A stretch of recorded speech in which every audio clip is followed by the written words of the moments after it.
But on Tuesday, if we're going to continue to talk about the rebuking of Donald Trump on Tuesday in Kentucky, Republicans won every single thing up and down the ticket except for the governorship. They lost their gubernatorial race in Mitch McConnell's home state. This was after Donald Trump went to one of the key counties in the state to try to rally his the base to come out and support, but it did not happen. Bashir ended up winning the governor's seat, and this should be a message to Democrats all over this country. He didn't win running on identity politics. He didn't win on, being anti-Trump, those are not winning messages because it doesn't inspire anybody. Just, great. You're not for what most people are not for. Congratulations. You are for what most people are for. What are you going to do for me? Like you said earlier, that's what this is about in Kentucky. That's what this is becoming about around this country. And race after race, we saw it in 2018 when we saw the blue wave come in, take over the House. We saw people like Alexandria Ocasio-Cortez run on a worker class message, one. We saw Rashida Tlaib run on a working class message, one. We saw Ilhan Omar, and now we're seeing it happen in deep red states. This is disastrous for Donald Trump because he's a fake populist. He's not somebody who believes in what he says. He has no ideology whatsoever other than Donald Trump. Making $1, that's all it's about. And so when you have legitimate people running on a working class, working rights campaign, this is the type of response that you get. And it should be a lesson for all 2020 Democratic presidential hopefuls, including Pete Buttigieg and Joe Biden, in case they do win that nomination, that you don't run on, this is not America. We're fighting for the soul of the country. And no one is inspired to turn out to vote for that. No one, you can't knock on someone's door and say, hey, can you vote for Joe Biden? And you say, why should I vote for Joe Biden? He's fighting for the soul of America. They're going to look at you like, dude, what? I got work in a few hours, man. I don't have time for this. And you have to really you have to really be on top of the working class message. People want to know what you're going to do for them. That's what they want to know about. They don't want to keep on hearing about the Trump and Russia stuff. They don't want to hear about and all support to all communities, but they don't want to hear about Pete Buttigieg's sexuality. They don't want to hear about how Elizabeth Warren is a woman. They don't want to hear about this. They don't want to hear about age. They don't want to hear about any of this stuff. They don't even really want to hear about democratic socialism and communism and capitalism. They want to know one thing: what are you going to do for me? And what Bashir ran on was pro-workers, pro-unions. It was union families, whether it was teacher unions or trade unions, that got him that seat. And now he's the governor of Kentucky. We saw also in the Virginia elections, Democrats took control of the state Senate and the state House for the first time in many decades. And now they have full control of that state. And that is near Trump country. And this is a bad look for Donald Trump.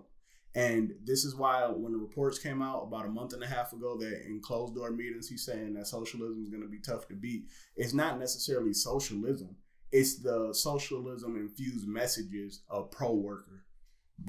Bernie Sanders and Elizabeth Warren talking about breaking up these big companies that control too much of the market. Right. When you're talking about putting workers on the board of governors for the different corporations, when you're talking about raising the minimum wage, when you're talking about Medicare for all, which doesn't really keep people trapped at work the way it does now. I mean, how many people hate their job, but they're saying, you know what? It gives me health insurance, so I'm just gonna have to clock in and just fuck it, just do it. That's not freedom. No. That is controlling people. That is controlling where you get to work and what you get to do in life. And when you talk about pro-worker stuff, that resonates with everybody because everybody has those feelings of waking up like, man, I really don't want to go to work today. Yeah. You got typically, what is it, the AFL-CIO, whoever they support, usually wins in a lot of places.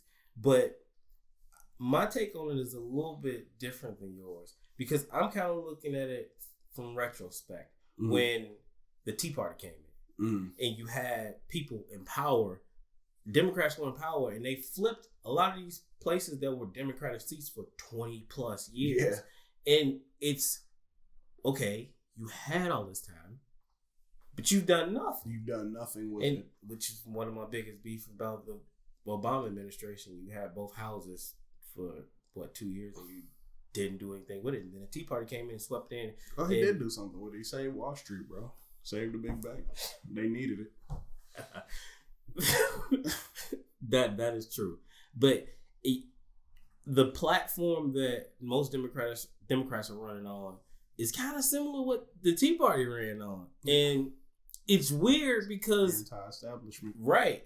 And the Tea Party got in power, and then they became the establishment. And it's like, okay, you're no different. And then you've got all of these much younger Democrats coming in saying, okay, this was wrong. And they're pointing out things that their party did wrong, which resonates. It's the authenticity. It's okay. I know my mistakes. I can change this. This is what matters to you. So it's what matters to me. Absolutely. And the Republicans, they talk a good game, but they don't do anything. They don't do anything with it. It's just lame duckness in people holding off on things that don't toe their party lines. Yep. And they vote with the party 90% of the time. And it's not what's best for their base. No, and I mean, and it's so funny too with the Republicans. Like, they're always the ones who are talking about, oh, we have to put country over party, and oh, we love America, we're such patriots. It's like, dude, no, you're not. You know, you guys are against wage raises. You guys are against unionizing. And not to say that no Democrats are against these things, because there are quite a few of them. Yeah. But this is mainly Republican stance to be against these things. And out of the two corrupt parties, clearly the Republicans they're pretty much too far gone at this point. Yeah. Like, especially with someone like Mitch McConnell. And also, let's be clear about something too. Just because a Democratic governor won in Kentucky does not mean Mitch McConnell's getting ready to get voted out. Yeah. And I need people to understand that. And Mitch McConnell holds an incredible amount of power in Kentucky. He built that Republican machine in that state, county by county. And yeah, he's polling at 23%, 24%. He's not very popular, not very well liked because he doesn't, quote unquote, align with the president. But don't make the mistake of getting overzealous, of thinking that, you know, Amy McGarth or whoever is running against McConnell in 2020 is getting ready to take his Senate seat, because that most likely is not going to even come close to being true. No.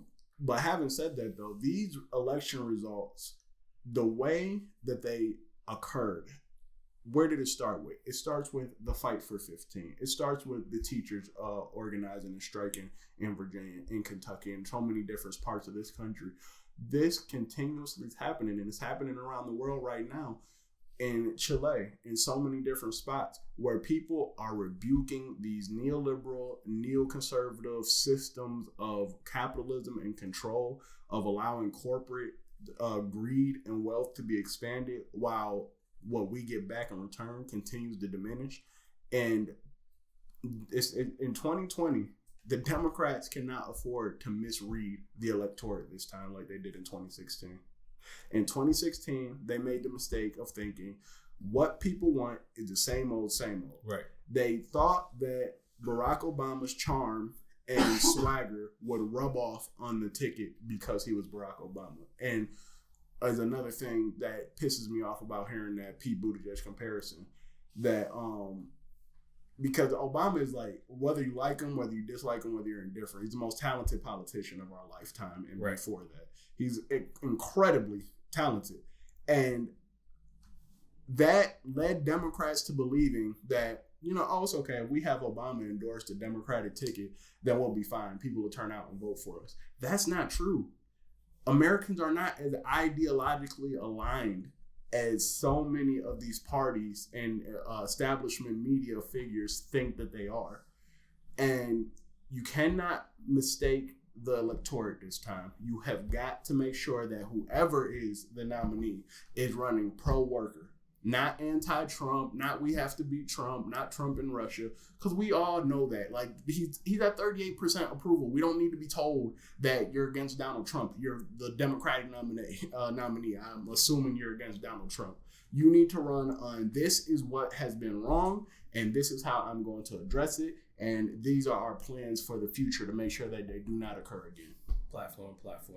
Absolutely. Look at the top 3, their platforms, the key points, they all align or are pretty similar. Some may tweak it a little bit, but they give you just enough that they all kind of fit within that pinhole. And that's another reason why we got like 55% of Democrats that want to support another candidate, because the top 3, their platform are very, very similar. Yeah. And that's why Pete is not really doing well, because his platform is not the same as theirs. It's a little bit more corporate friendly. Yeah. But you've got, as you said, it has to be pro-worker, and it has to be something that's tangible and not just words. Something that gets people out to vote. Exactly. Gives them a reason. And you got Elizabeth who's saying she's got a plan for that, and she's explained some of her plans, and you got Bernie laying everything out there. Bernie's platform is 40 years strong. Yeah.